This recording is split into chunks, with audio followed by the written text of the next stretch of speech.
Okay, so Hi, I'm Rico Pang from Sanctum and Unity Ventures. I'm a VC incubator. thank you.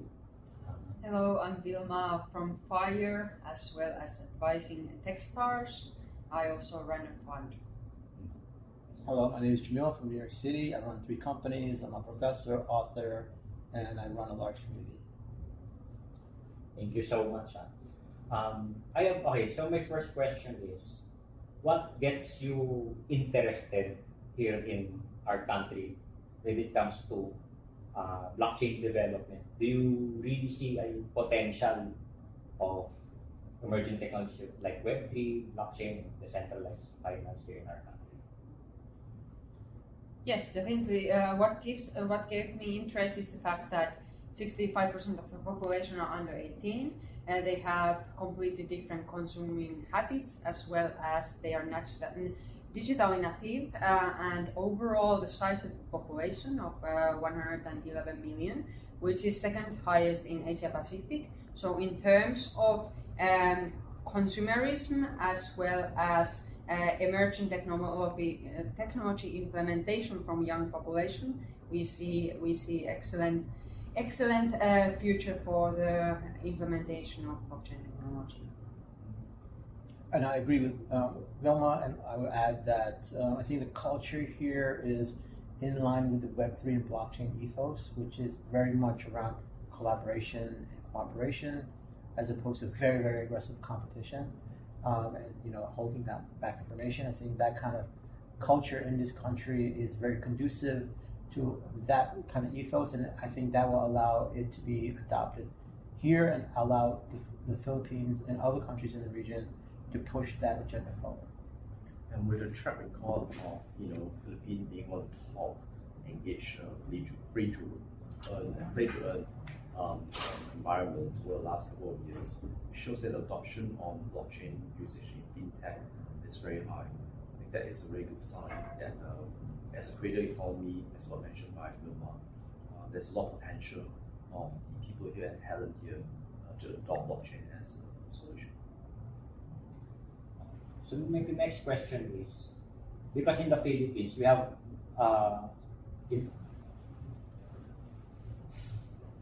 so we have a problem when it comes to infrastructure, in telecommunications infrastructure. But on the other hand, despite the fact of this kind of problem, there's a high usage in social media and content creation. So do you see the problem of the infrastructure as really a problem, a hindrance for adoption of blockchain, or do you see the other side of the coin as content creation as an opportunity as well? Due to high mobile penetration, I don't see the infrastructure and delay in network core problem to implementation. However, if we are looking for higher quality games, or for example increasing the quality of services, then 4G, 5G, in the future 6G will be necessary. But right now, in terms of making payments with this current framework, you have payments or identity management or authentication, there is no challenge. Yeah, I think whatever problems do exist in terms of infrastructure, the availability and reliability of infrastructure is actually an opportunity.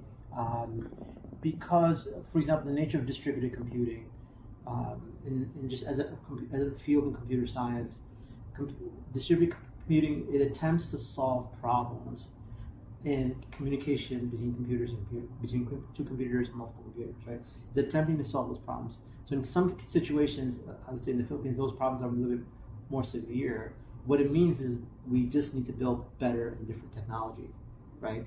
And that really will spur innovation, right? So how do we solve an offline problem? How do we, if I'm offline for 2 hours and 3 hours, can I conduct payments?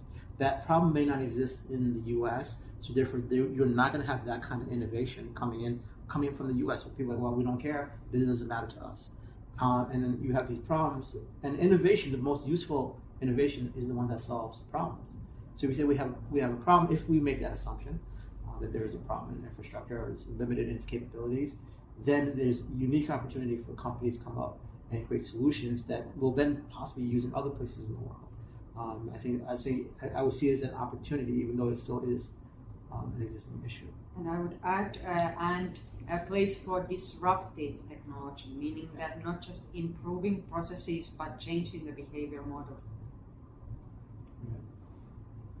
Okay, so starting earlier mentioned, one of the hindrances in blockchain adoption in the country is the lack of education. No? So do you believe that education is also important, especially the kids and the youth, so that their minds will be open in this new emerging technologies like blockchain? Definitely, education is the key to progress. So accessibility to higher income or accessibility to wider technologies all depends on education. But that's also one core pillar of what the whole blockchain ecosystem aims to progress forward, to give affordable financial access as well as affordable access to education and sometimes free access to it. Yeah, I mean, so we do a lot of education in New York City. We run some of the most popular classes in New York City for executives, for non-executive, for developers. And there's one consistent theme, which is that a deep education transforms people, right? We're not talking about how do you upload a video to YouTube. That's not really that very strong with education. It's how do things work, what is the implication of these things, and what it means for you in terms of opportunities in your future, right? And if you can communicate that very, very clearly, people are going to act, right? So the whole idea of education is not just to download information into people's heads, but give them hope and motivation to they themselves go off and change the world, right? That's the key component of education, right? Unfortunately, the crypto world is counter education because what it's trying to do is tell you, hey, you can be rich tomorrow. You come in today and you can be rich tomorrow. And people feel like, hey, I don't really need to learn a lot. All I need to learn is the prices of things, what I think the price of the thing is going to be, who's hyping what, and things like that. And it has distracted a lot of very valuable people from going into this field and truly understanding how to innovate in this field, and distracted them into trying to make a quick buck. So there's nothing wrong with making money very quickly, if you could, but this whole space has been kind of toxic with that, and we see this kind of cleaning out process, right? With FTX is kind of cleaned out. You see BlockFi now file bankruptcy, and all of this stuff is going to get cleaned out. And I think we're setting a new baseline. And education is critical, but education comes with the right culture. The right culture is students are willing to put in the hard work, right? There's a book I was reading called Deep Work. I recommend people read that. It's talking about how when you learn something, there's two ways to learn it. One is very kind of like cursory.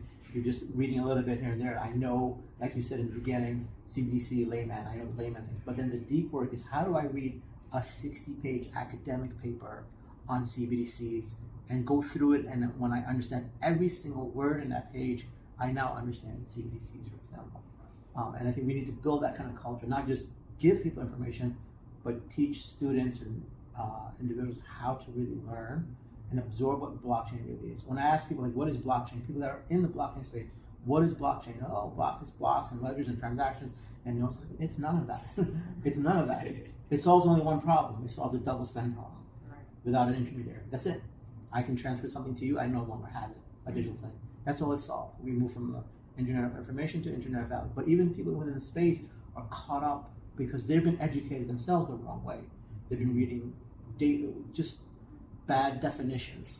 So we have a long way to go, but fortunately we're in early phases of all of this. And education also encourages to adapt to change. So sometimes in cases of banks and specifically with larger institutions, relearning or de-learning is higher challenge than learning new concepts on a high level.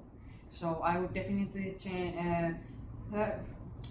focus on the adapting to change and being brave enough to do so, and that's only reached if with comprehensive technological education, as this is core technology. It's not about you understanding concept. You need to learn some code. You need to have a comprehensive understanding and why things are working as a terminal. One thing I want to add is like, so I teach at different business schools in New York City.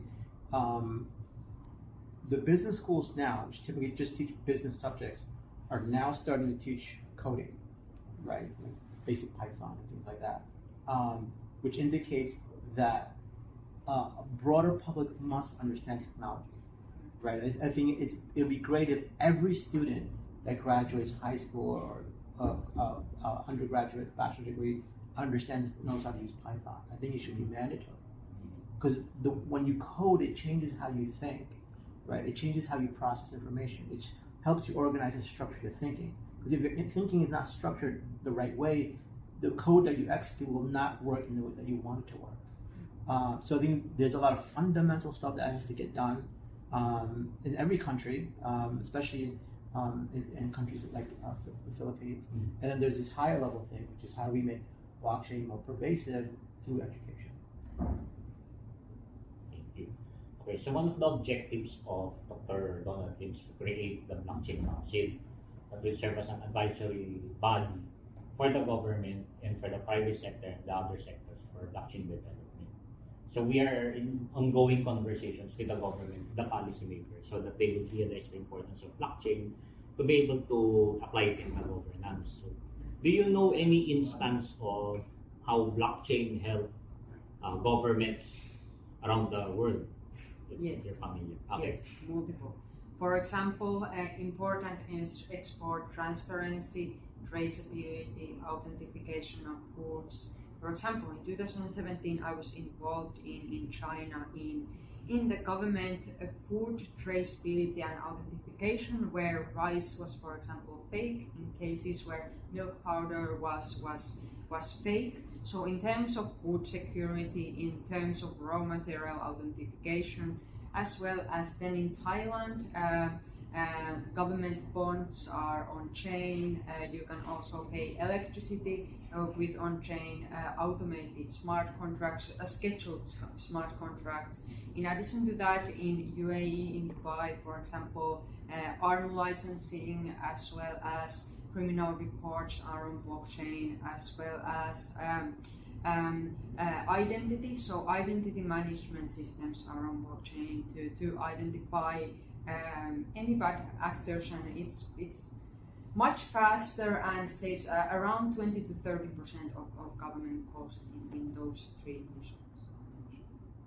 Yeah, I would add is like I'm looking at it from the perspective of people instead of the governments, which is one I think the cornerstones of blockchain could be in public service is to enforce a stronger democracy, right? So enable a more clear and stronger voting mechanisms, right? So for example, if in a country, you see what's happening, for example, in the US, you have Donald Trump creating an enormous amount of doubt around the validity of what we all know is a valid election system, and we have valid votes, and we know who the winner is and who the loser is. But just through sheer misinformation, it's able to modify what people believe, right?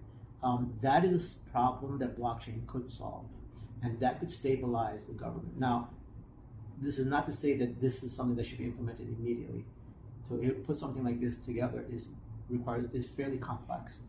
But coupled with what Vilma was saying around digital ID, my ID through blockchain, and then my voting power through blockchain, right? And zero knowledge proof and all these kinds of things where my vote is concealed, but it's counted, and there is no double counting, right? I think that can help make countries and governments more stable because you'll have a stronger democracy, and the people can pick their leaders, and they have proof that this leader was actually picked by the people. And also decentralized data storage, because right now we have even seen cases where Ministry of Defense is holding their documents in Google Cloud. So we should definitely prevent this kind of storage or transfer of data happening. Okay. Thank you so much. Okay. Thank you so much for the interview, and hope to see you again soon. Thank you for your time.